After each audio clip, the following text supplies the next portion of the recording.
Hi, I'm DJ Ware. On this episode of the Cyber Gizmo, I'm not going to do a tutorial just yet, but I am going to go back to MinIO and I'm going to show you the steps, and I'm going to talk about some of the pitfalls that I ran into, or lessons learned if you prefer that term. But some of the things that I ran into, mostly my errors, it's self-inflicted, but I'm sure you may come into contact with one or more of these. Maybe you'll do it perfect, but I didn't. So yeah, I want to cover some of that. MinIO, the use case, why did I choose this? I mean, what was the reason why I went with this in the first place? So MinIO has, it can be a backup and recovery kind of a platform. You can automatically replicate data across regions. So it's not stored on site. Now, that's not something that I'm interested in, but it might be something for you. Also, it can store critical backups and all that kind of stuff so that you can get your fingers on it pretty easily. You can also ingest data from a lot of different sources, like you can pick up log files or sensor data or social media feeds or whatever. It can also be a data lake. You could store Redis databases on it. You can store unstructured data, and that is what I need. So what why am I building this thing? Well, when I'm building videos, I just usually just work with a lump, right? I have all this stuff that I have. I have video files, I have clips, I have audio files, I have image files, there's documents, and those can be in the form of PDFs and install instructions and presentations. I might put together an architectural drawing like I did today. And I need a place where I can just lump all this together while I'm working on it. I don't care about structure. I don't care about storing it. I just need a place to put all this so I don't lose it. And I want to have it in a system that offers some redundancy, so that in the event things go south, I don't lose my work in progress. Plus sometimes I like to sit down at my laptop and edit videos, and sometimes I'll sit over here and do it. It just depends on what I feel like, and so I want to be able to move around. And this allows me to do that. These are the inputs to my videos. This is the files that I use to create what you're seeing today. And this data is transient. I don't need to organize it into folders, but you sort of can. MinIO doesn't, it's an S3 storage, and a bucket is just a collection of files. But you can name those files where they would have sort of a structure that would look like a folder. And so you can just make it as part of the name. That'll work. An old-fashioned way of doing folder storage. MinIO, however, is atomic. That is, if something goes wrong during the upload and it fails, it doesn't leave you thinking, well, gosh, I already have that file up there. But then if you're not paying attention to the size, you might think everything went well, and it didn't.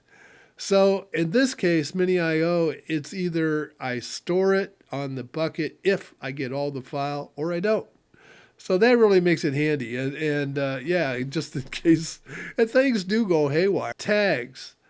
You can also tag these files so that you can put them together there's some powerful searching that you can do inside of MinIO, and the tags are part of that. So it helps you locate all the collection of files. So if I'm working on multiple projects, I can do that and organize it by tags. I've done a video in the past about how tags help in being able to organize data in sort of a 21st century view of how files should be organized. So, and I think that's, they're not stored in the bucket. You don't have like a metadata server. It's stored as part of the data, which makes sense. To me, that's just logical. I mean, why would you try to stick it inside, fit it inside of XFS's file structure when you can just put it as a file? That makes perfect sense to me. So tags allow me to organize and select the files that I'm going to need to assemble for my final video. So what does this thing look like? So, all right. The way I work is I always work from a virtual machine first. Why? I don't want to have to deal with Linux problematic ways of dealing with new hardware. You've been there. Come on, you know what I'm talking about.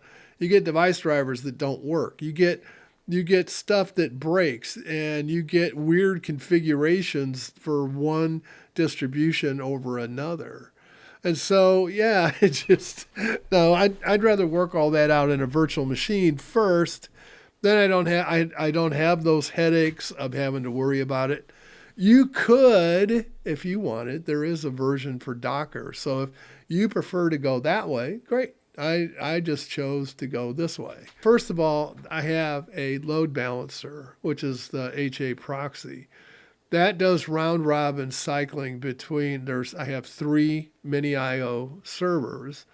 And so it does round robin between them. So it goes 1, 2, 3, then back to 1, 1, 2, and so that gives me the ability to handle things like failover in the event that one of those servers drops off, and allows me to keep working until I can take the time to figure out what happened to it.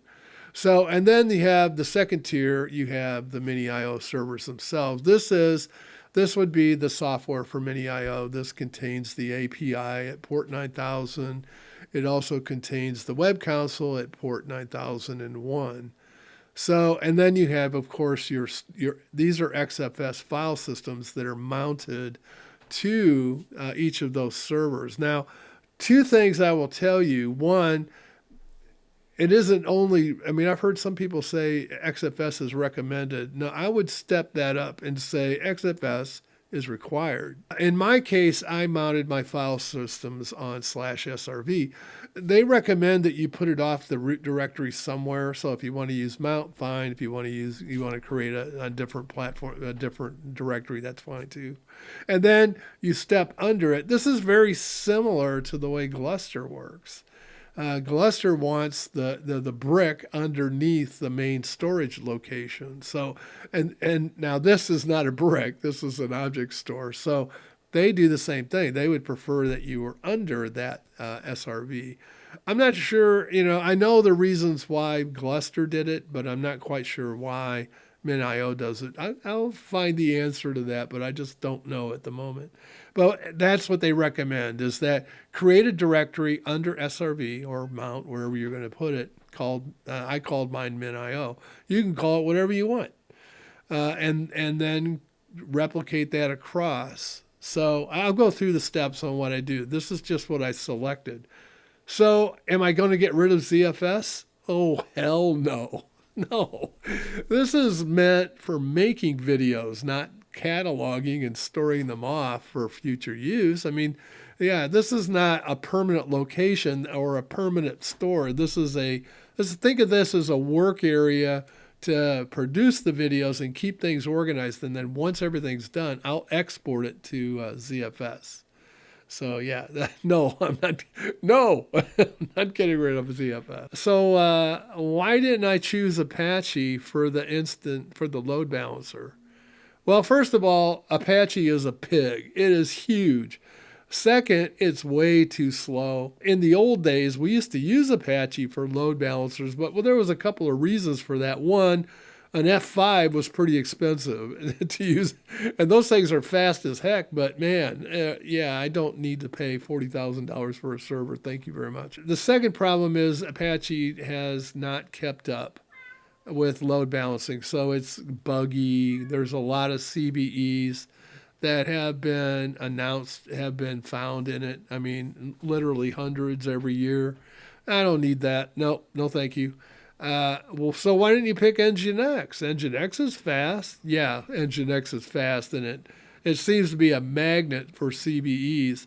I'm not criticizing your choice for Nginx, but I don't put stuff like that in my network. There's too many CVEs. There were 34 in 2024. There's already one for 2025. A lot of theirs seem to be more on the high to critical side. So, no, I don't need those kind of headaches. Sorry. No thanks. Not going there. So why did I pick HAProxy? Well, first of all, it's simple and it's fast. It's had 6 CBEs in 2024, 1 critical, 2 high, 2 medium, and 1 was rejected. Yeah, that's. I mean, you're gonna have security issues, but my God, let's not have a race to see how many we can get in 12 months. What operating systems did I pick? More specifically, Linux, of course, but more importantly, why did I choose Alpine for HAProxy and Debian for MinIO? Well, I could have chosen Ubuntu, but Ubuntu has just gotten to be such a heavyweight. I don't need that. And Ubuntu updates all too frequently. So could I have chosen Arch? Yeah, but again, same problem. It updates too much. In this area, I want stability. And so the reason why I chose Debian is it already has a package for that. I could have gone with Rocky. Yeah, that also would have worked. But the rest of my servers are Debian or Debian-like, so that would mean I would have to set up a whole new Ansible script just to handle those. So, I don't really want to do that. Sorry, I'm lazy. Why did I pick Alpine? Well, Alpine, for the proxy, I'm dedicating a server to it, and I don't want to have to dedicate a big server to it. So Alpine is very lightweight. It's very secure, and it's different enough from the operating system behind it. When you're doing the best practice, when you're going from a DMZ to your, then I don't have any intention of putting this out in the public, but you might. And here's a little piece of advice that I learned a long time ago. Your DMZ install should not reflect what you do on the inside of your network. That is, they should use different firewalls. They should use different variants of your operating system. They should configure differently. Why do you do that? More pain for the person trying to get in. More pain and suffering for them, so it's not worth their time. The big reason is because Alpine is just fast. And I need speed for the proxy. I don't want it up there going, where am I going to put this? And then going through system D as to do my, no, I don't want that. I want it fast. I want it quick. I want it to be like a switch. Could I have gone with FreeBSD or OpenBSD? Absolutely, I could have. Yes. And I might still do that because that's even a completely different operating system. Yeah, just more pain and more suffering. Besides, I wanted to play around with Alpine Linux in a production environment again. I miss it. So why Debian? Stability. That's it. Upgrades come slowly, and I don't have to worry about stuff being broken by a new version of the kernel. So that's my reasons behind it. You may have different reasons, and that's fine. Use what you want. I'm just telling you why I chose what I did. I'm not telling you what to do. I'm just saying this is what I chose. Why did I set up on a VM or instead of hardware? Well, I like to use a virtual machine because I can snapshot. I can push out a copy of it and preserve that area. Plus, I could screw it up and just make a whole new VM and not have to reinstall the hardware from scratch. So, I can put together whatever I want. I can play with it until I'm satisfied that everything's working. So the order of the install, the first thing you want to do is either set up the VM or the hardware, get that established, of course. You want to configure the OS and harden it. I always do that first. Normally, in the practice that I worked in for Raytheon we did the hardening at the very end.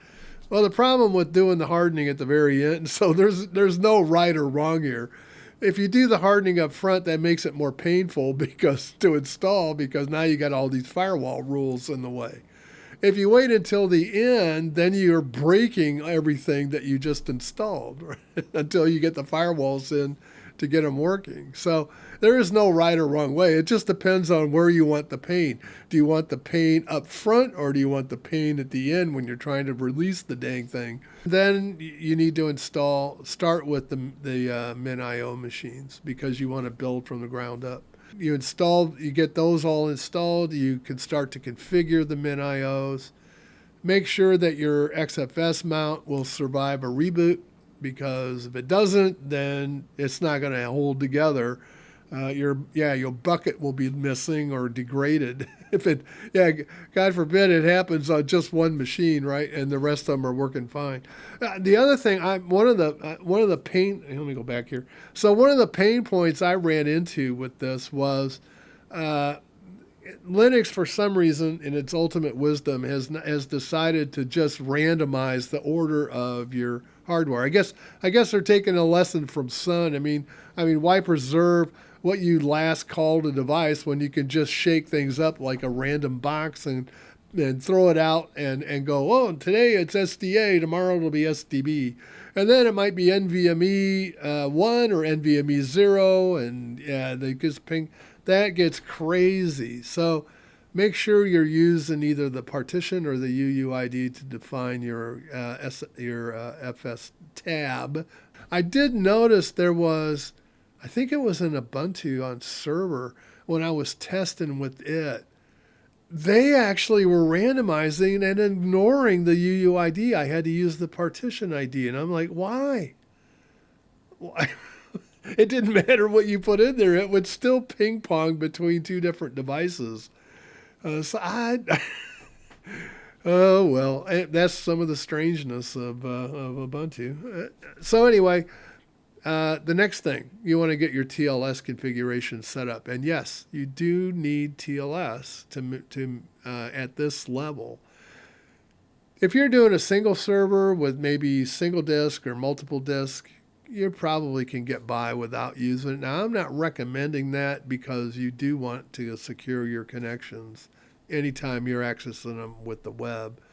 So, it's just, you just don't want to take that chance to have passwords going across in the clear, showing your data as it's going across in the clear. You just don't want to take that chance. So, anyway, you need to obtain your certs from somewhere like Let's Encrypt. In my case, because of the way I'm doing things, I have to place my full chain and my Mac knife. It says ket, it's key. I'm the typo king. So, and that goes into Etsy MinIO/certs. That was one of the pain points that I had, was trying to figure out where it wanted locations. And then, all right, so if I put this in a non-standard location, how do I tell it that it's now over here? So, and that got to be kind of a problem. I like to keep my certs together, but apparently that's not the way we do things today. We scatter everything. So anyway, you'll want to also create a user that owns the directories. I called mine MinIO-user. It doesn't have to be that.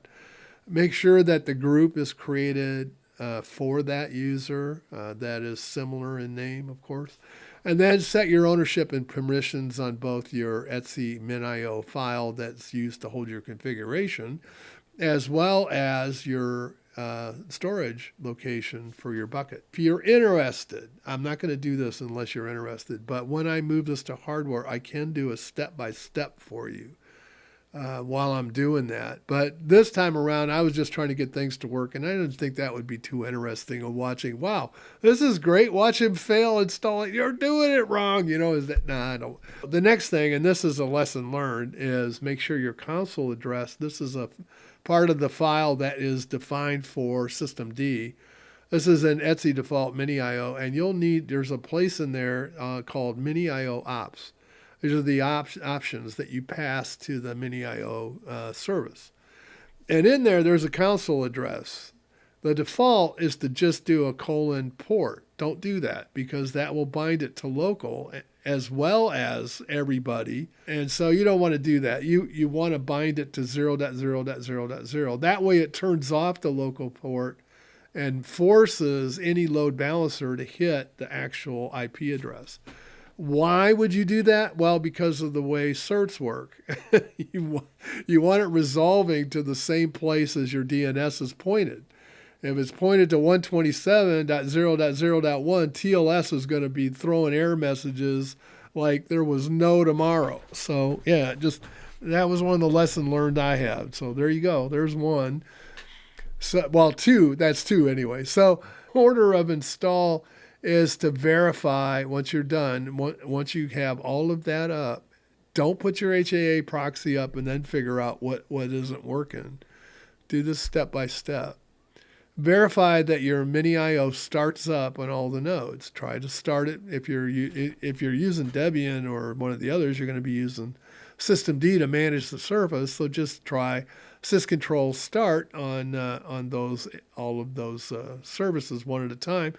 Watch your logs, make sure it's listening on the port, and then try to log in. You can log in individually to all those servers. It doesn't matter which one you choose when they're allocated in a cluster.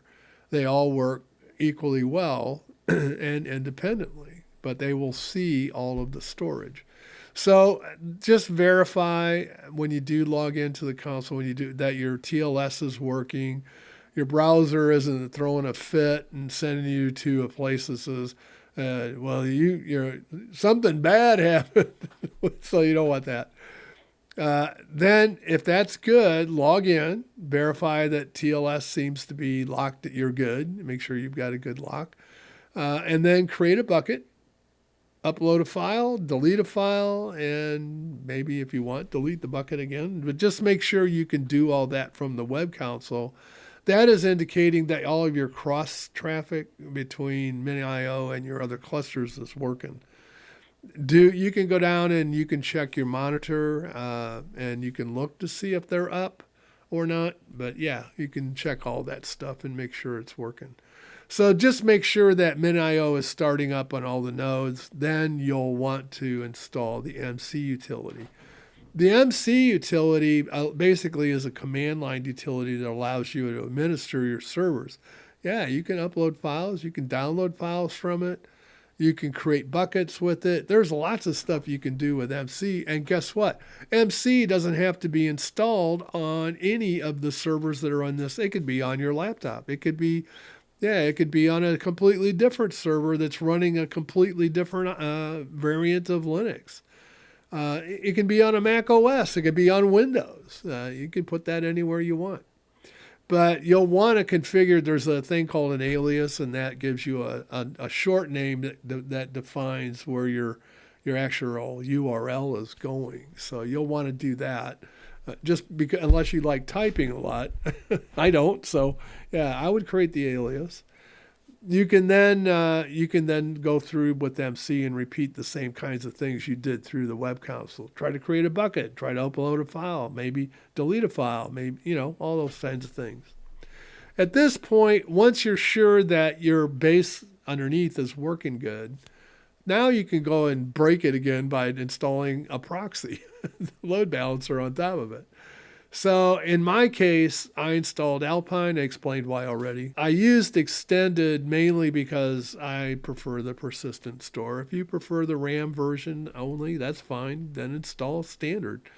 You'll have more work to do. Then install the HAProxy package. And remember, Alpine uses APK to do that. And they use the word add, not install. Configure your etc HAProxy file. I will upload mine to my GitLab page at some point when I'm sure that it's working on hardware. I probably won't put it up today or tomorrow, but once I start on the hardware stuff, I'll start dumping stuff into my GitLab page for you. You'll want to obviously install your certs. Now remember, the HAProxy wants a .pem file, which is basically you concatenate your private and public keys together, and then you create the perm file, and that's what gets sent up there. So that's also a lesson learned. Here I'm thinking, oh, well, I'll just put the private and public. No, no, you can't do that. Doesn't work that way. So yeah, just the magic of the way programmers think. Personally, I wouldn't put my private key anywhere near my public key, but hey, apparently that's not how things are done. That's something you should think really hard about before you put this in production, that if you do create a PEM file, make sure you treat it like you would a private key, because your private key is in there. Also, you'll want to install rsyslogin, and there are some differences in how rsyslogin works on Alpine Linux versus the way the rest of the world works. So again, I'll put my configuration for our syslogin up on my GitLab page. If you use some other variant of Linux, you probably won't have that problem because our syslogin for most of the more popular distributions works the same. It's just the way Alpine Linux works is that it's a little different in how you configure. The next thing is you'll want to start HAProxy, and of course you'll want to start our syslogin. Watch for error messages because during the launch, because if you've got any kind of configuration errors or anything like that, it may say, oh, I started it, but then it lists error. No, it didn't start it. I guarantee you it didn't start. Even though it says started, it didn't start it. And then verify that your HA login, your HAProxy.log is created in wherever location var log usually, where you store that. So make sure that there's some entries starting to collect in there.